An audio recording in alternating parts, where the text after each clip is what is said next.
बिस्मिल्लाहिर्रहमानिर्रहीम, अस्सलाम वालेकुम। मैं हूं इस्माइल कासिम और आप देख रहे हैं हरफ राज और ये मकबूल जान के साथ। बात करेंगे इमरान खान साहब पर कातिलाना हमले की। वज़ीराबाद के अंदर जब वो मौजज़ाना तौर पर बच गए तो सबसे पहले तो वो अपनी FIR ही नहीं कटवा सके थे। उसके बाद और बहुत सारे मामलात हैं जिसके अंदर बहुत ज़्यादा मतलब कशमकश रही है। अभी तक कुछ बहुत ज़्यादा ट्रांसपेरेंसी नहीं मिली है और ये सब आपने तो इस सारे मामलात को अपनी सारी ज़िंदगी में बहुत ज़्यादा करीब से देखा है कि किस तरह से ये चीज़ें होती हैं। आप कैसे देखते हैं इस सारे मामले को?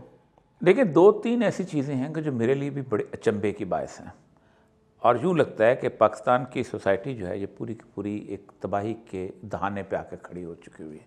ऐसा कभी नहीं देखा था कि एक आदमी को बाकायदा उसके ऊपर फायरिंग होती है और वो उस फायरिंग से ज़िंदा बच निकलता है और आप उसका मजाक उड़ाना शुरू कर देते हैं।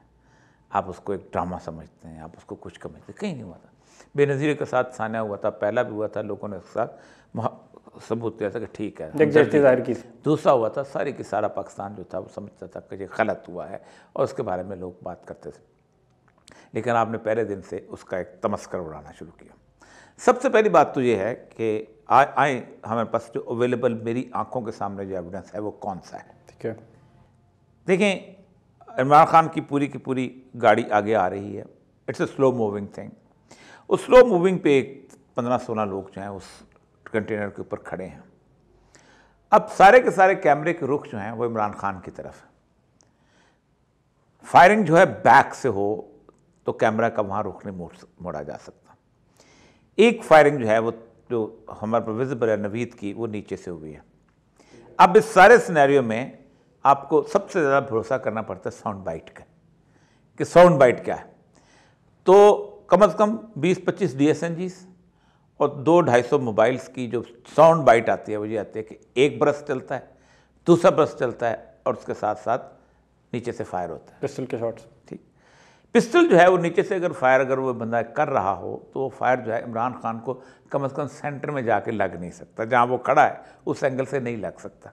नीचे से वो उसके जितने 14 फुट की बुलंदी तो उसके बाद उसका वो ट्रैजेक्टरी ऊपर किया, ठीक। और दूसरी बात यह है कि आप सीधा फायर करेंगे तो फायर जो है वो ग्रेविटेशन फोर्स से नीचे आता है। एक तो ये है कि आपको ये तय है कि फायरिंग वो जो बाद में भी निकला कि 3 लोगों ने फायर किए।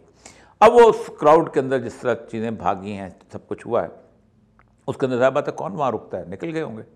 उसमें लगता यही है कि ज़ाहिर बात है जितने लोगों को फायर हुआ है उससे एक सूरत हाल बिल्कुल। अब यहाँ से शुरू होता है पाकिस्तान का वो रवैया, पाकिस्तान की इस्टेब्लिशमेंट का और पाकिस्तान की सियासी एलीट का।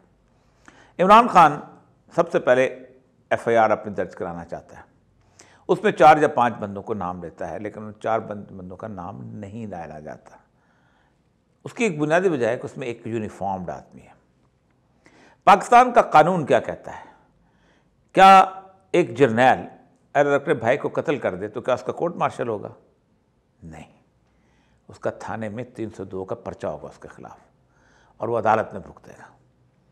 एक कैप्टन अगर अपने किसी भाई की ज़मीन पर कब्जा करे तो उसका ट्रेसपास पे केस रजिस्टर्ड होगा और वो उसको बाकायदा ट्रायल चलेगा। ये नहीं हो सकता क्योंकि ये आप कंटोनमेंट के बाहर एक क्रिमिनल ऑफेंस को मैटर कर रहे हैं और उसके अंदर अगर FIR दर्ज हो जाती तो ये इमरान खान के लिए खुद नुकसानदेह होता, क्योंकि अब बहुत मुश्किल है साबित करना कि जनाब मेजर जनरल ने आपके साथ कैसे रिलेट किया, आपका अपनी FIR तबाह हो जाती। लेकिन हमारी ईगो इतनी बड़ी है कि हम शहबाज शरीफ पे FIR हो सकती है, जुल्फ़िकार अली भुट्टो पे FIR हो सकती है, SP पे FIR हो सकती है, IG पे FIR हो सकती है। IG भी उतने ही बैच लगाता है जितने एक लेफ्टिनेंट जनरल लगाता है, ठीक। उसकी भी डेकोरेटेड वरी उसी तरह के, वो भी यूनिफॉर्म फोर्स का, उस पर FIR हुई, कई IGs पे हुई, लेकिन एक सर्विंग उस पर नहीं हो सकती। यहाँ से आपका इंसाफ का प्रिंसिपल नज़र आता है कि इतना भी कोई बर्दाश्त नहीं करता कि ये हो। उसके बाद एक वीडियो रिलीज़ होती है जो अब आके पता चला कि उसको गुजरात ले जाया गया, जो कि वहाँ से खासा दूर था, चनाब क्रॉस कराया गया और वहाँ जाके वो DPO साहब जो हैं उन्होंने खुद फ़ोन दिया और अब तो CCTV वीडियो रिलीज़ करके।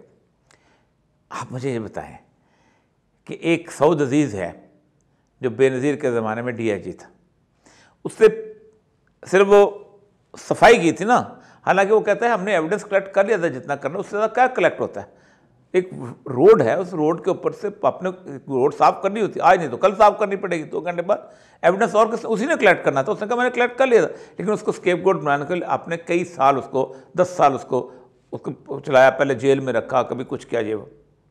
अब ये जो एसपी है इसने डिस्ट्रैक्टिंग द एविडेंस आपने किया, आपने वीडियो निकाली और फिर उसके बाद आपने पब्लिक कर दी। और पब्लिक किसको किया? साफियों को भेजा, साफियों ने उसके ऊपर डाल दिया।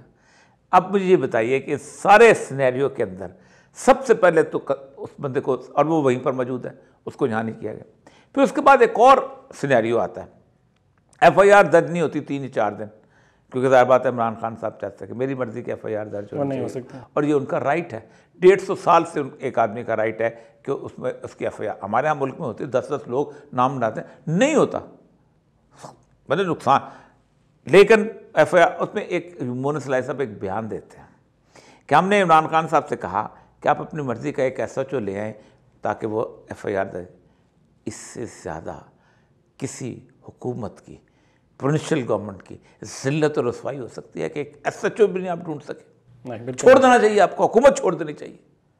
और उससे ज़्यादा सबसे बड़ी बात है कि आपको कौन कह रहा था, आप ये भी नहीं, इतने बुज़दिल हो तुम लोग, तुम ये भी नहीं कहते कि उन एसएचओ को कौन रोकता है, उन एसएचओ को कौन कहता है।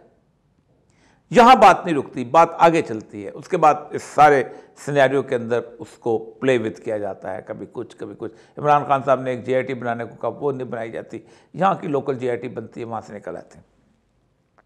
अब इस सिनेरियो में होगा क्या? कुछ नहीं होगा। मैं आपको एक बात बताऊँ, ये बेसिकली एक बहुत बड़ा प्लान फेल हुआ है। प्लान नज़र आता है कि इमरान खान की ज़ाहिर बात है, बेनज़ीर का एक एक्सपेरिमेंट हो चुका हुआ था कि बेनज़ीर के मरने के बाद पूरे मुल्क में नहीं लेकिन सिंध और जनूबी पंजाब के कुछ हिस्सों में आग लग गई थी। 21 रेलवे स्टेशन जल गए थे, और उसके बाद बोगियाँ 200 के करीब इंजन जल गए थे, औरतें रेप हुई थीं, घर लूटे गए थे, सब कुछ हुआ था। 3 दिन चलता रहा। इमरान खान का उनको एक्सपेक्टेड था कि पूरे मुल्क में आग लगेगी, बिल्कुल ऐसे, और इससे ज़्यादा KPK में लगेगी, कराची में लगेगी, पंजाब में लगेगी, सब जगह लगेगी, एक तूफान मच जाएगा। उस तूफान के अंदर एक क्योस पैदा होगा। उस क्योस में ज़ाहिर बात है कि शहबाज शरीफ की गवर्नमेंट तो जाएगी, हैंडल नहीं कर सकेगी, कौन आएगा? किसका डिज़ाइन हो सकता था ये? कौन आना चाहता होगा? America? Not at all. America, China, America के दोस्त तालिबान ने आना चाहना था। जो भी प्लानिंग थी, वो प्लानिंग जो थी वो मुकम्मल तौर पे अल्लाह तबारक व तआला ने फेल कर दी। इस वक्त उस प्लानिंग के फेल होने के बाद आप सोच नहीं सकते कि वो किस हद तक इस वक्त जिटरी और परेशान हुए हैं। ये तो अलग बात है कि तस्लीम हैदर कुछ और बयान देता है, वो भी एक पूरी कहानी है कि कौन किस तरह मिलके सब कुछ हो रहा था, और किस तरह वो कहता ये है कि अरशद शरीफ को जब कत्ल किया गया है तो उसकी वीडियो सबसे पहले किसको दिखाई गई थी, वो भी एक और कहानी है। लेकिन इस सारे सिनेरियो में अब हो क्या रहा है? अब उनको अंदाज़ा हो गया कि इमरान खान को हम शिकस्त नहीं दे सकते, और इमरान खान को तो मारना भी बड़ा मुश्किल हो गया। तो फिर अब क्या हो रहा है? अब कराची मैनेज हो रहा है कि 2/3 से बचाओ इसको, किसी तरीके से इसको 2/3 एक से मिल जाए। अब बलूचिस्तान मैनेज हो रहा है। बलूचिस्तान में आप देखें, बलूचिस्तान में वैसे ही कोई पॉलिटिकल पार्टी होती नहीं, यही ट्राइबल लीडर्स होते हैं इनको। मैं एक समझता हूँ कि ये इस वक्त आखिरी गेम खेल रही है इस्टेब्लिशमेंट, ये बुझने से पहले चिराग चला रही है। और उसके बाद सबसे बड़ी बात यह है कि अमेरिकन बिहेस्ट के ऊपर तालिबान के साथ जो लड़ाई ली है, उस लड़ाई के अंदर जो इनका बलूचिस्तान और वो बाकी डिस्टर्ब हो रहा है, मुझे लगता ये है कि इस कुदरत एक ऐसी तरफ लेके आ रही है कि जहाँ पाकिस्तान को एक सही और बेहतर हुक्मरान और बेहतर रूल मिलने वाला है। क्यों कि 40 साल से आपने पाकिस्तान को इस इस्टेब्लिशमेंट ने तबाह बर्बाद किया है। कभी खुद आ गए, कभी किसी को ले आए, कभी किसी को बिठा दिया, अमेरिकन के हाथ में आपने बेचा, बार बार बेचा, और इस कौम को आपने ज़िल्लत रुस्वा किया। अब नहीं बिकती ये कौम, मुझे लगता है। अब आप ना, वो जो बिलावल वहाँ से कहता है ना कि मुझे उन्होंने कहा है कि हम पैसे लेके आएंगे और आपको देंगे, आप अपनी सरहद को अपना वो करो, अपना सिक्योर करो वेस्टर्न बॉर्डर को। अब वो मामला नहीं है, ना आपका ईस्टर्न बॉर्डर सिक्योर, ना आपका वेस्टर्न बॉर्डर सिक्योर, और ना आप पब्लिक के अंदर आपकी इज्जत। दुनिया में कोई भी फ़ौज अवाम के दिलों में उसकी जगह ना हो तो वो 4 घंटे सर्वाइव नहीं कर सकते। ISPR के ड्रामों से आपकी जगह नहीं बनती दिलों में। आपको पब्लिक के साथ आना पड़ेगा, पब्लिक के साथ खड़े होना पड़ेगा। एक पॉपुलर इलेक्शन सिर्फ पाकिस्तान को बचा सकता है, कुछ नहीं हो सकता। और एक इलेक्शन पाकिस्तान को बचा सकता है, उसके अलावा कुछ नहीं हो सकता। ना ईस्टर्न बॉर्डर सिक्योर, ना वेस्टर्न बॉर्डर सिक्योर, ना ही अंदर से हम लोग खुद सिक्योर। बिकॉज जब मुहाफिज आपके सामने खड़े हों तो पाकिस्तान की आवाम हो या दुनिया के अंदर कोई भी लोग हम वो क्या ही कर सकते हैं। और ये साहब की गुफ्तगू आपने सुनी, शायद आपको परेशानी हुई होगी, लेकिन इसमें परेशान होने वाली कोई बात नहीं है। उम्मीद की किरण जागेगी आप लोगों के दिलों के अंदर कि शायद जो जंजीरें बंधी हुई थी हमारे पैरों के अंदर, जो खौफ के बुत थे, वो टूटने वाले हैं। और जैसे ये बुत टूटेंगे तो फिर पाकिस्तान शायद ग्रो कर ले, उसके बगैर नहीं हो सकता। बिकॉज इवेंचुअली इन लोगों ने अपनी जेबें भरनी होती हैं और पाकिस्तान की आवाम से इनका कोई ताल्लुक नहीं है। इस्माइल कासिम को इजाज़त दीजिए, अपना बहुत सारा ख्याल रखिए। अल्लाह हाफ़िज़।